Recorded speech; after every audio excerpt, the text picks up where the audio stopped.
Frères et sœurs, je vous salue dans le nom de Jésus-Christ. Bonsoir, bienvenue à ce deuxième journal de la formation missionnaire médicale en Guadeloupe 2026 du 1er au 10 mai. Nous sommes à la deuxième journée. Nous avons encore vécu aujourd'hui des choses merveilleuses que nous voulons partager avec vous. Nous avons un invité qui est avec nous, Peter, l'un des plus jeunes de cette formation qui vient de la Martinique. C'est un prédicateur d'évangile, c'est un évangéliste très jeune.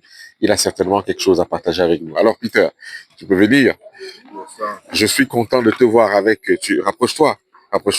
Je suis content de te voir avec ta soupe. Sans ça, Oui, en fait, c'est ce qu'on appelle le soubassement du soir. Hein. On ne mange pas beaucoup, mais on prend un peu de soupe. Alors, comment vas-tu, Peter? je vais très bien, je te remercie beaucoup. Alors, tu viens d'où? Je viens de la Martinique. Il faut regarder la caméra, c'est eux qui doivent te voir. Alors, je viens de la Martinique. Voilà. Alors, si tu veux, je tiens le micro. Je peux le tenir, il n'y a pas de Très souci. bien. J'ai vécu 8 ans en Hongrie et je suis en Martinique depuis 2011. J'ai rencontré le Seigneur, la Bible et l'Évangile en Martinique. Donc, je suis reconnaissant d'être antillais. Et voilà, nous sommes retrouvés par l'œuvre de l'Esprit Saint en Guadeloupe pour ce séminaire. Voilà. Et je suis très satisfait. Très rapidement, quel est ton parcours quand le docteur Othello nous a présenté? Il m'a un peu dit ce que tu fais avec les jeunes. Je rappelle que Peter il est peut-être grand de taille, mais il est très très jeune. Hein. Tu as 22 ans, je crois. Exactement. Voilà. Qu'est-ce que tu fais avec les jeunes à Martinique? Eh bien, qu'est-ce que je fais avec les jeunes en Martinique? Ça, c'est quelque chose de pas difficile à raconter, mais je fais plusieurs choses. Alors, Dieu merci, dû au fait que j'ai travaillé pendant 2 ans et demi avec des jeunes dans une association. Dieu a développé à travers cette formation ma sensibilité envers les jeunes, ne serait-ce que les enfants, mais aussi les gens de mon âge. Nous faisons des études bibliques, j'organise des études bibliques, pas j'organise, mais je participe à des études bibliques organisées avec des jeunes en Martinique. Et du coup, nous partageons l'évangile, nous retrouvons, nous proposons un thème et nous débattons là-dessus. Et c'est très enrichissant parce que c'est des jeunes de plusieurs dénominations qui se rejoignent pour chercher la vérité. Ce n'est pas par religion, ce n'est pas par clan, mais justement, on sort de sentiment, en tout cas d'une intention sincère de chercher la vérité dans la parole de Dieu. Et c'est merveilleux de voir le réveil qu'il y a parmi les jeunes de ma génération. Alors, il y a quelque chose qui m'intéresse, c'est que tu n'es pas là par hasard. Le Seigneur t'a certainement happé de quelque part. Bien sûr. Pour que tu commandes. Donc, est-ce que tu peux nous en dire juste en une minute un peu qu'est-ce qui s'est passé pour que tu sois en train de faire ça alors que tu aurais pu faire autre chose? Exactement. Voilà. Eh bien, Dieu a permis que je puisse faire des choix jeunes, des choix qui m'étaient désavantageux. Donc, depuis mes 14 ans, j'ai commencé à boire.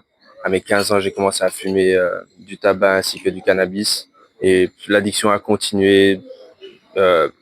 Quasiment, c'était devenu quotidien, plusieurs fois par jour, jusqu'à mes fin 19 ans. Et du coup, l'Éternel a pu m'en délivrer. C'était pas évident, mais l'Éternel a mis le vouloir et le faire en moi, comme le dit le verset. Et à travers sa parole, à travers aussi la prière des frères et sœurs de l'Église. Et je suis vraiment reconnaissant du fait qu'il m'a délivré de l'addiction du cannabis. Depuis le 3 octobre 2023, je n'ai plus touché à une cigarette. Et puis le cannabis, c'était bien avant. Donc, je suis libre depuis 3 ans et quelques, ou bien voire 4 ans maintenant. Enfin, 4 ans cette année. Et c'est ce que l'Éternel a fait dans ma vie. En bref, hein, je peux rentrer dans des détails, mais... Il n'y a pas de souci. Merci. Alors, qu'est-ce qui t'a intéressé à venir dans cette formation missionnaire médicale? La santé. La santé, non seulement ça, mais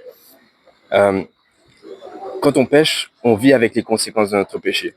Si par exemple, je décide d'avoir une relation hors mariage et que ça engendre un enfant, l'enfant sera dans ma vie toute ma vie. Du coup, les conséquences de ça va rester.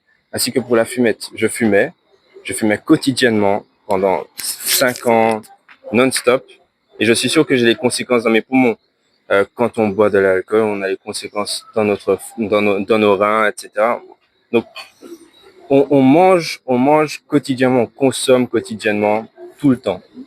Donc, l'accumulation de toutes ces choses-là, ça engendre des maladies. Et même si j'ai 22 ans, j'ai des douleurs dans le dos. On a tous nos problèmes, on a tous nos problèmes de santé.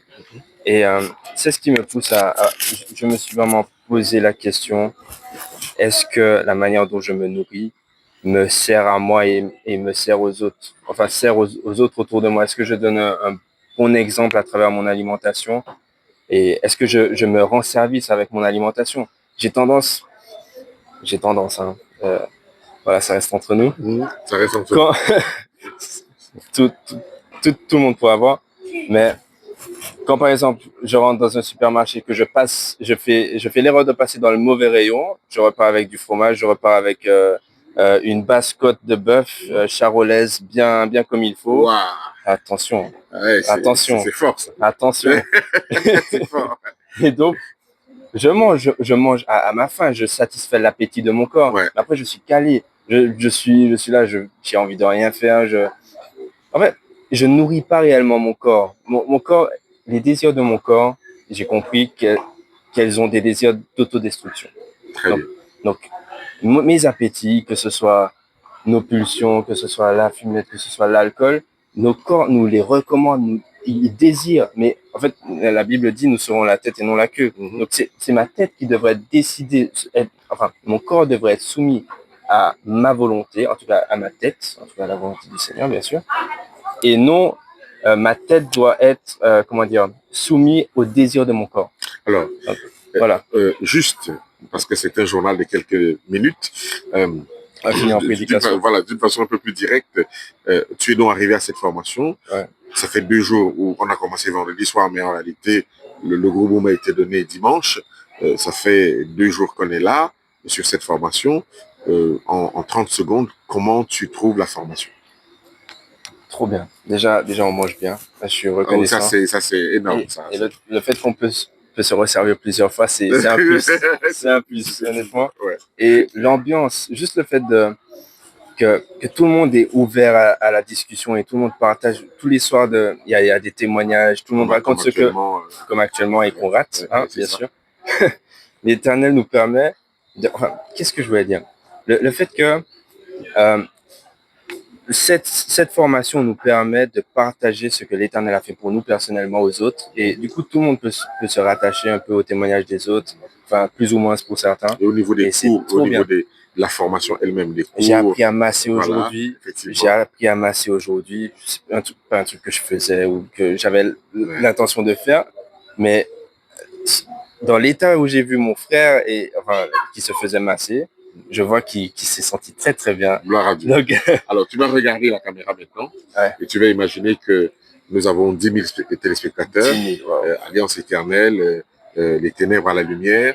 Nous avons beaucoup de spectateurs qui nous regardent. Donc, juste en 30 secondes, vraiment 30 secondes, est-ce que tu as quelque chose à leur dire? Peut-être que recommander la formation, peut-être que ceux qui vont nous regarder d'autres pays où nous ne sommes pas encore arrivés, est-ce que tu as un mot puissant à leur dire pour dire que il faut que je fasse cette formation, moi aussi? 30 secondes, hein, pas plus. Je vais tenter. Alors, n'hésitez pas à venir si vous sentez le besoin de vous former sur votre alimentation, sur la manière dont vous vivez, sur votre bien-être, sur vos habitudes quotidiennes pour prendre soin de votre corps ou quoi que ce soit.